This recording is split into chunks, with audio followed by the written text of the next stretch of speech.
शिवचरण। जी बाबूजी। अरे भाई, ये चोरों की तरह कहाँ चले? जी आप किसी सोच में थे, इसीलिए मैंने ठहरना मुनासिब न समझा। नज्म लिख रहा था परसों की पब्लिक जलसे के लिए। कह ली बाबूजी? पूरी तो नहीं हुई, चंद शेर हुए। बैठो सुनो। अधूरी नज्म से पूरा मजमून समझ में नहीं आता बाबूजी। अक्लमंद के लिए तो इशारा काफी होता है। पहला बंद अर्ज करता हूं। ऐ जवानों, जिंदगी रेशम भी है तलवार भी, मुस्कुराता फूल भी है और खटकता हार भी। चांद सूरज की तरह ये गर्म भी है सर्द भी, अपनी आंखों का है आंसू दूसरों का दर्द भी। रास्ते में अमन की मशल जलाने के लिए हम तो जीते हैं वतन के काम आने के लिए। नज्म अच्छी है बाबूजी। अच्छी है क्या मतलब? भाई खुल के कहो। क्या अर्ज करूं? छोटा मुंह और बड़ी बात होगी। नहीं नहीं, तुम साफ साफ कहो, मैं बुरा नहीं मानूंगा। मुझे तुम्हारी सलाहियत का भी पता चल जाएगा। बाबूजी, शायर और लीडर में फर्क होना चाहिए। हमने जो कुछ लीडरों से सुना है वही इन शेरों में है। बरखुरदार, लीडर अगर कौम का दिमाग होता है तो शायर दिल, बस यही फर्क है। लेकिन दिल का हर वक्त दुखना भी तो अच्छा नहीं। वो दिल ही क्या जो दर्द से खाली हो जाए। आखिर हमारे शेर जलते हुए दिल के शोले तो हैं।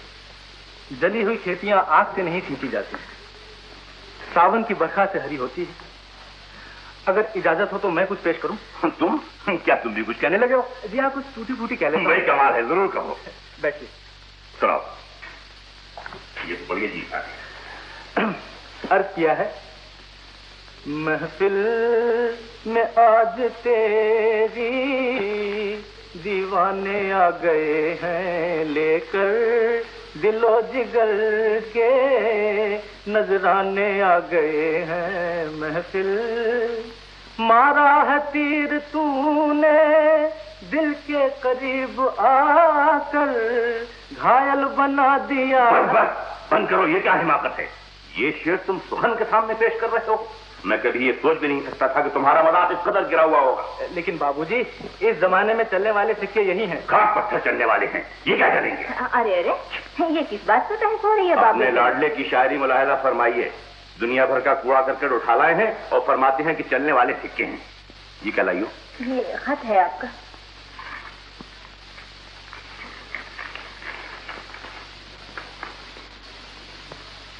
शिवचरण के प्रिंसिपल का खत है, मुझे अभी बुलाया है। मुझे भी कहा था। अच्छा, मैं होकर आता हूँ। हाँ जरूर।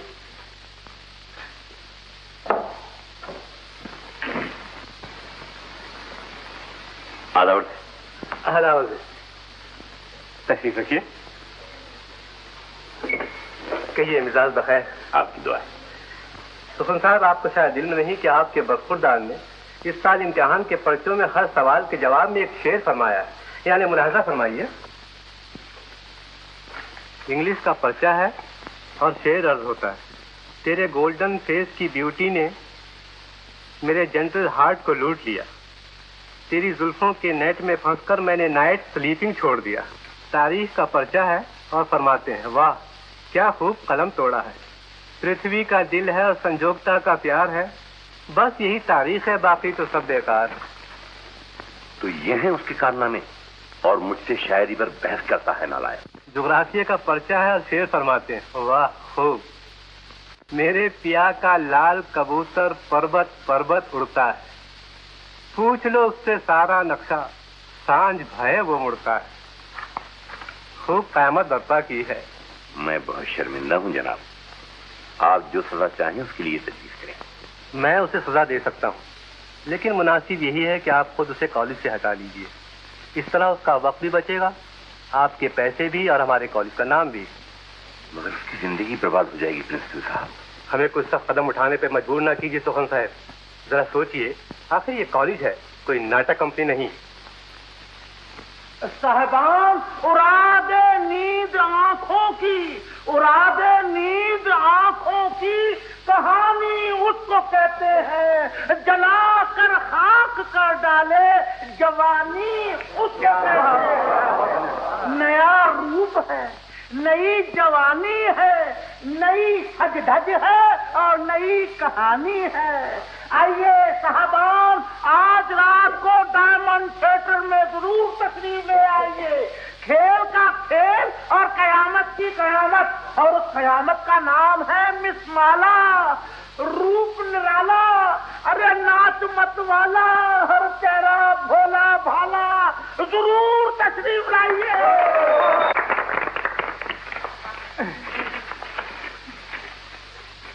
उड़ा दे नींद आंखों की कहानी उसको कहते हैं, जलाकर खाक कर डाले जवानी उसको कहते हैं। मिस माला, बहुत अच्छे। अरे वाह नीली छतरी वाले, बड़ी फुर्सत में बनाया इसको। चांद, वो चांद, जल्दी से बाहर आ। भैया एक पूरा टुकड़ा सोप खोपड़ा हरी पत्ती इलायची बना डाल। अरे आज का पाँव में मेहंदी लगा रखी है क्या? क्यों, क्या बात है? अरे सारे शहर में आफत आई हुई है और तुम यहाँ टंगे हो। कैसी आफत? अरे ये पूछो कि कौन सी आफत नहीं आई। कसम खुदा की मेरे दिल पे जो गुजर रही है मैं ही जानता हूँ। ये इश्तिहार देखो।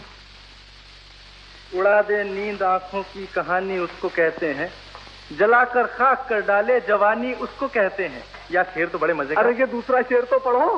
तुम भी चचा की तरह एक ही शेर पटक जाते हो। मगर कहाँ है दूसरा शेर? ये इतना लंबा मिसरा पड़ा हुआ आपको दिखाई नहीं देता। मैं तो कहता हूँ इस पे गजल लिख डालो। यार हाँ? ये लड़की तो वाकई फितना है। अरे फितना क्या है, थिएटर में जब पर्दा खुलेगा ना तो पूरे थिएटर में आग लग जाएगी। क्या रे, आज तो अपन जलेंगे। मगर इसमें लिखा है कि जलने के 2 रुपए लगते हैं। लकड़ियां वकड़ियां थिएटर में मिल जाती हैं। हाँ तो इसमें लिख डालो कि शेख अब्दुल करीम बल्द अब्दुल रहीम खान ने 2 रुपए कुर्बान किए। ये क्या मुसीबत है? बाप पठान और बेटा शेख। नीली छतरी वाले का शुक्रिया अदा करो कि मेरे कोई औलाद नहीं है, वरना सैयद होने का दावा करती है। और सर जी 500 लेते जाइए। खाने में खाने वाले लो, यहाँ तो काफी भीड़ है। टिकट कैसे मिलेगा? अरे टिकट भी मिल जाएगी। कैसे? तरकीब लगाना पड़ेगी और क्या। लड़ाऊं? ए लो मिल गई। तरकीब तो इसकी बगल में है।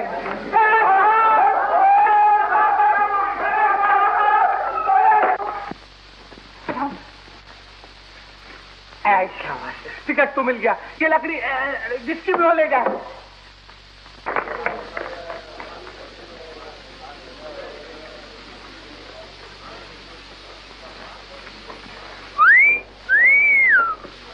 कहाँ हो भाई? क्या बताएं शेख, हम वहाँ हैं जहाँ से हमको भी कुछ हमारी खबर नहीं आती। खबर नहीं आएगी तो चलेगा, लेकिन आप जहाँ हैं वहाँ से मेहरबानी करके वापस आ जाइए। वापस आने की हिम्मत नहीं है अब। तो फिर 4 भाई बुलाऊं क्या उठाने के लिए?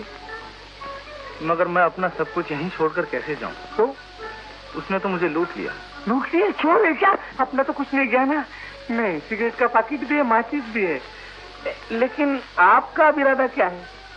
इरादा यह है कि मेरे गीत हों और उसके नाच हों, तो सारी दुनिया झूम उठेगी। दुनिया तो झूम उठेगी, और अगर चचा को मालूम पड़ गया ना तो वो नाच की रिहर्सल कराएंगे कि चौकड़ी भूल जाओगे। मगर अब तो ये हाल है। बिस्तर बिछा दिया है तेरे दर के सामने। नहीं कुछ भी कहो, एक काम करते हैं, क्या? थिएटर के मालिक से बात करते हैं। काय के लिए? बिस्तर के लिए कि तकिए के लिए? नौकरी के लिए। तो तुम नहीं मानोगे? बिल्कुल नहीं। तो चलो, तो यहाँ से तो चलो। नीली छतरी वाले, ये ऊपर बैठ के क्या गड़बड़ करता रहता है? लड़का तो काम से ही गया। खैर अब आगे ख्याल रखना। अच्छा चल भाई।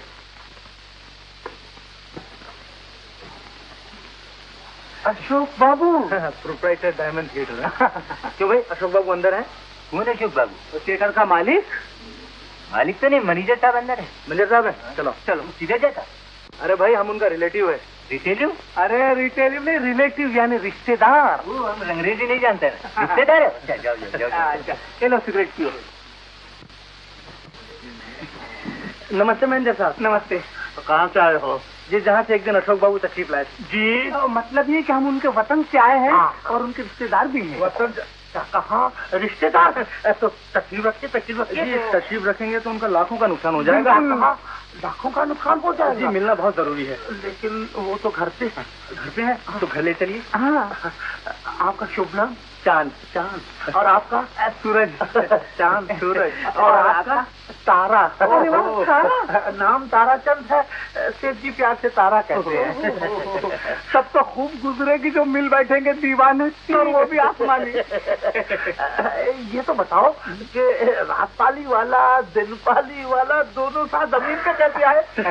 जी, बहुत जमाने तक अलग अलग रहे, फिर सोचा कि चलो साथ हो जाए। और फिर तारे की जुदाई चांद सूरज कैसे बर्दाश्त नीचे आने का चांद सूरज तारा सेठ जी का लाखों का नुकसान हो जाएगा। जी बिल्कुल हो जाएगा। चलना चाहिए। जी चलो चलिए चलिए चलिए। चांद सूरज तारा साहब रास्ता छोड़ो। आइए हुजूर, आइए आइए। मैं अभी हाजिर हुआ।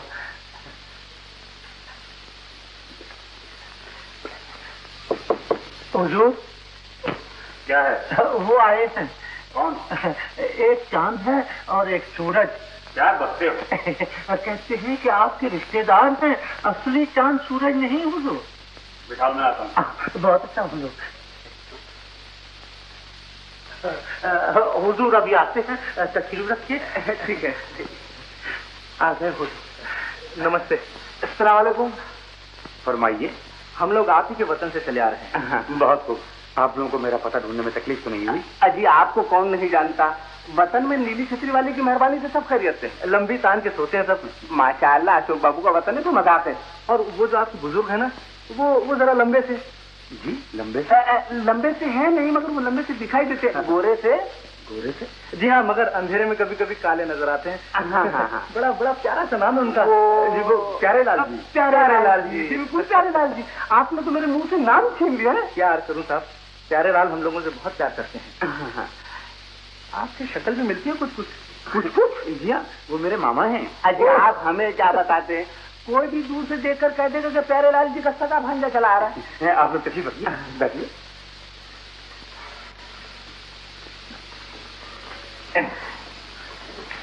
अब फरमाइए। जी प्यारे लाल जी ने हमें आपके पास भेजा है, सिफारिश के लिए चिट्ठी भी दी है। चिट्ठी निकाल सूरज। चिट्ठी तो तुम्हारी जेब में डाल दी थी। अरे वो तो मैं होटल में भूल आया। अब कोई बात नहीं, उन्होंने चिट्ठी में क्या लिखा है ये तो आपको मालूम ही होगा। लफ्ज बलफ्ज मालूम है। पहले आप इनसे शायर के रूप में मिल लीजिए। ये बड़े अच्छे गीत लिखते हैं और बहुत मशहूर शायर हैं। चांद तखल्लुस है, आजकल चांदनी रातों में इन्हीं की गजलें गाई जाती हैं। प्यारे लाल जी अच्छी तरह से जानते हैं, उन्होंने खास तौर पर आपके थिएटर में गाने लिखने के लिए भेजा है। हाँ ताराचंद, बहुत अच्छा हुजूर। चांद साहब, चांदनी रातों में आपकी गजलें गाई जाती हैं, लेकिन हमारे थिएटर में बिजली तो क्या हुआ, सुनाई देगा। आप तजुर्बा करके देख लीजिए ना। लेकिन हमारे थिएटर में शायर के लिए कोई जगह नहीं। लेकिन शायर तो अपनी जगह खुद बना लेता है। आप मुझे 5 मिनट दीजिए, मैं आपको एक नई चीज सुनाऊंगा। जी हाँ, हाथ कंगन को आरती क्या है, बाजा मंगाइए और सुन लीजिए। हाँ हुजूर सुन लीजिए, दिखने में तो अच्छा है। ले आओ।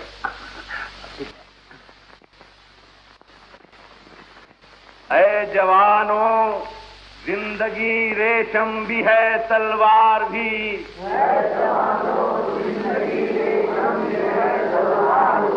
मुस्कुराता फूल भी है और खटकता खार भी।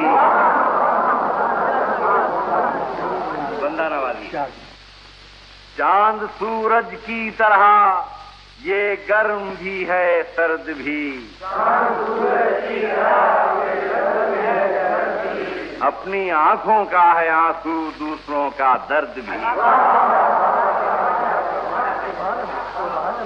सुखन परवरी। जिंदगी मिलती है कांटों से गुजरने के लिए, फूल खिलते हैं गुलिस्तां के संवरने के लिए। आदम।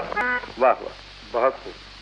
आप तो बहुत अच्छा कहते हैं। खून दिल से लिखा है जनाब, कागज पे रख दिया है, कलेजा निकाल। वाह वाह वाह वाह। जी अजी मैं किस काबिल हूँ? तुम किसी काबिल होते तो फिर रोना किस बात का था। अफसोस तो यही है कि तुम नालायक निकले। तस्लीम बजाता हूँ। आज मुझे तस्लीम की तुमने। जानते हो तस्लीम क्या चीज होती है और बुजुर्गों की इज्जत किस तरह की जाती है? हाँ। क्या शाहाना मिजाज पाया है। सलाम भी करता हूँ तो नागवार गुजरता है। मैं आप ही के बारे में अर्ज कर रहा था। जी, ये किसी और के मामा होंगे। क्या फरमाया आपने? कैसे मामा? माफ कीजिए, मैंने कुछ नहीं कहा। ये आप जाने और आप शरीफों के बच्चों को बहकाते हैं और उनकी जिंदगियां तबाह करते हैं। तुम्हें मिरासी बनने का शौक हुआ है। मुझे आज भरे मजमे में तुमने रुस्वा किया। अगर तुम पैदा होते ही मर जाते तो मेरी ये जिल्लत न होती। चलो बाबूजी, चलो। सुनिए, जरा जब्त से काम लीजिए, लड़का जवान हो चुका है। आप खामोश रहिए, मैंने ऐसे नाटक और नाटक वाले बहुत देखे हैं। चलो अदावर सुनिए, ये माल भी वापस। क्या ईमानदार लोग हैं, फिर तो आपको भी अदावर। हाँ,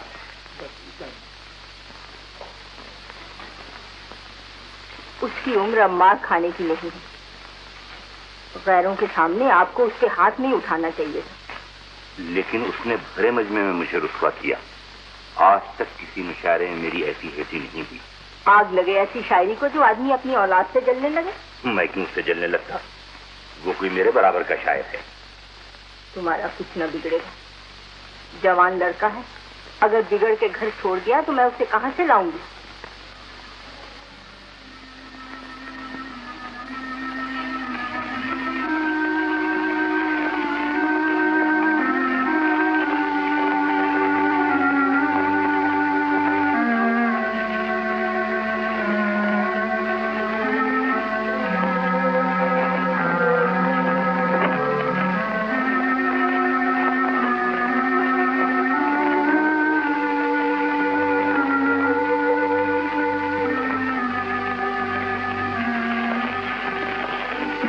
न सलाम न दुआ, कहाँ चले इतनी रात में?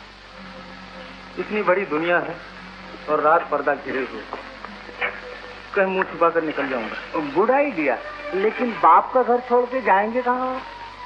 घर वो नहीं जो अपने बाप से मिले, घर वो है जो आदमी खुद बनाए। लेकिन प्यारे, आजकल तो जमीन बड़ी महंगी हो गई है और फिर जमींदारी भी खत्म हो चुकी है। आगे बढ़ने वाले कभी पीछे नहीं हटते। चलो फिर तुम्हें छोड़ आए। कहाँ?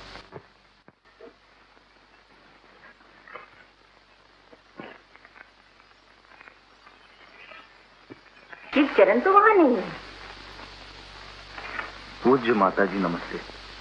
शायद मैं इतना शरीफ नहीं कि इस घर में मेरी समाई हो सके। पिताजी ने कल जो मुझे सबक दिया, उसने मेरी जिंदगी का वर्क उलट दिया। अब मैं अपनी खोई हुई इज्जत हासिल करने के बाद ही घर वापस आऊंगा। आपका आशीर्वाद चाहने वाला शिवचरण। अब खुश हो जाओ, मोहल्ले भर में लड्डू और पेड़े बांटे, वो तुम्हारी इज्जत पर कुर्बान हो गया। मेरा शिवचरण मेरे घर से रूठ के चला गया। मैं इसी दिन के लिए रोती थी कि जवान बेटे पर इतनी सख्ती अच्छी रही। अब बैठे मेरा मुंह क्या देख रहे? क्या पुलिस पे रपट लिखो और उसे कहीं से भी ढूंढ के लाओ। ये मुझसे न होगा। ये तुमसे क्यों होगा? तुम्हारे सीने में माँ का दिल तोड़ेंगे। तुम तो चाहते थे वो किसी तरह तुम्हारे घर से चला जाए। ये मैंने कभी नहीं चाहा शिवचरण की माँ, और मैं ये चाहूंगा कि उसे आधे रास्ते से वापस ले आऊं। वो घर से गया है तो उसे मंजिल तक पहुंच जाने दो। माँ बाप उसे जो कुछ न समझा सके, वो जमाने की ठोकरें समझा देंगी।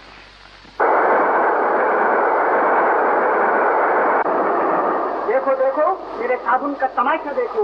जिसने खाया ना हो एक बार, वो खा कर देखो। आप कहेंगे कमाल, मैं कहूँगा जादू, और जादू वो जो सर करके बोले हाँ तो मेहरबान। ये है वो जादू, नई चीज और नई इजाद। खाने में बर्फी और देखने में साबुन। भूख लगी है, भूख मिटा लो, गंदे कपड़े धो लो, तन धो लो, मन धो लो। यार कोई उस्ताद मालूम होता है? आप नहीं भाई, ये खाने कमाने दो यार। ऐसे कैसे खाने कमाने दे? साझे में मान जाए तो क्या बुरा है? अब बुरा तो कुछ भी नहीं। तो बुला ले। बुला ले? अब बुलाओ। हाँ तो मेहरबान, हाथ बढ़ाओ और मांग लो। चाय खाओ और चाय लगाओ। भैया साबुन जरा बैठ जा। क्यों भैया, ये कैसा साबुन है? ये कमाल का साबुन है दोस्त। धोने में साबुन और खाने में बर्फी। भूख लगी हो पेट भर लो, कपड़े मैले हैं कपड़े धो लो। यानी एक वक्त में दो काम करता है, घर के और घाट की। अच्छा, लगाने का खा के मालूम पड़ता है। खाने का खाओ। अच्छा ये बताओ, दोनों कार्रवाई अगर एक साथ की जाए तो चलेगा?